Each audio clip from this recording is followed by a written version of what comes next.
اعوذ باللہ من الشیطان الرجیم بسم اللہ الرحمن الرحیم۔ السلام علیکم، میں اپنی ڈاکٹر امتیاز حسین آپ سے مخاطب ہوں۔ آپ کو عید مبارک۔ عید کو آپ اسی طرح مذہبی تقدس کے ساتھ منائیں جس طرح آپ نے ماہ رمضان کے تمام روزے جو ہیں رکھے ہیں اور اس کو منایا ہے۔ اس دوران آپ نے کئی چیزیں سیکھی ہیں، جس میں سب سے پہلے تو تزکیہ نفس ہے، یعنی آپ نے صبر سے کام لیا، آپ نے اپنی بھوک پیاس جو ہے اس کو کنٹرول کیا اور اس پہ صبر کیا اللہ کے حکم پہ، کیونکہ اللہ نے فرمایا کہ آپ روزے رکھیں، اور تمام مسلمانوں کے لیے روزے جو ہیں ماہ رمضان کے روزے یہ فرض ہیں۔ تو اس ایک ماہ کی تربیت کے بعد آپ جو ہیں وہ ایک نیا جذبہ اور نیا ولولہ جو ہے وہ آپ کی شخصیت کے اندر پیدا ہو چکا ہے۔ اب اس کو آگے کیری کرنا ہے، تو سب سے پہلے تو یہ بتاؤں کہ عید کیسے منانی ہے۔ عید الفطر جو ہے جو رمضان کے بعد آئے گی، چونکہ دوسری عید تو عید الاضحیٰ ہے جس کے موقع پہ قربانیاں کی جاتی ہیں، تو عید الفطر منانے کے لیے کیا کیا کام کرنے ضروری ہیں، اور اس سے جو رمضان میں ہم نے جتنے روزے رکھے اس کا انعام ایکچولی عید جو ہے اللہ سبحانہ تعالیٰ نے رمضان کے روزے رکھنے والے روزے داروں کے لیے عید الفطر ایک انعام کے طور پر رکھی ہے۔ تو اس میں اس خوشی کے اندر، چونکہ عید ایک خوشی ہے، ایک انعام ہے، تو اس کے اندر باقی لوگوں کو بھی جو ڈیزرونگ لوگ ہیں،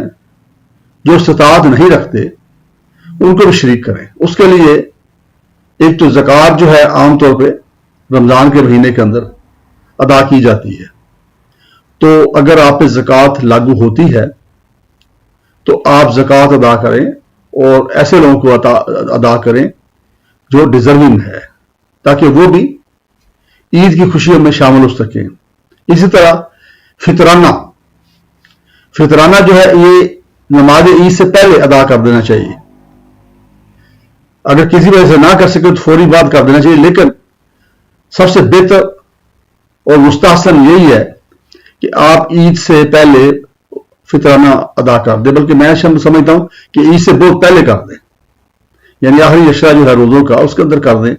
اس کا کیا فائدہ ہوگا؟ اس کا فائدہ یہ ہوگا کہ آپ جن کو فطرانہ دیں گے